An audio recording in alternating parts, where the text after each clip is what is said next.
Konnichiwa les dudes! Aujourd'hui on se retrouve pour une toute nouvelle soupe à critique et aujourd'hui je vais vous présenter Paprika. Et non, on va pas parler de bouffe.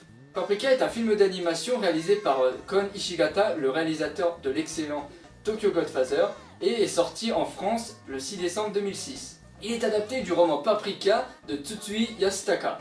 C'est un film de science-fiction qui se déroule dans le futur où l'humanité a été capable de créer un dispositif nommé DC Mini capable de contrôler le rêve humain. Or un jour ce dispositif se fait voler par un terroriste qui veut semer la terreur et plonger l'humanité dans un rêve éveillé. C'est ainsi que l'inspecteur Chiba Atsuko et son alter ego Paprika vont partir à la recherche de ce terroriste et de le débusquer dans les rêves. Ce qui est pas mal, c'est qu'on va trouver pas mal de références tout le long du film. Alors mon ressenti par rapport à ce film, alors j'ai vraiment bien aimé, les animations sont extraordinaires, les OST sont géniaux, l'histoire est franchement bien, les personnages sont super bien écrits, le monde est super bien fait.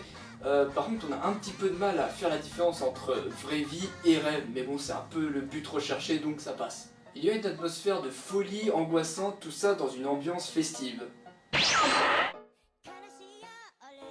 Alors pour ce film je vais mettre une note de 9 sur 10 parce que franchement c'est vraiment super bien ce film, j'ai vraiment accroché, c'est un petit coup de cœur, mais par contre ça reste quand même super compliqué à comprendre, il y a des termes médicaux de ouf, alors faut se le regarder au moins 2 ou 3 fois pour franchement comprendre à peu près l'histoire, même là encore j'ai du mal à faire la différence entre ce qui est rêve et réalité, mais bon c'est un peu l'effet recherché, donc je vous conseille vraiment d'aller le voir.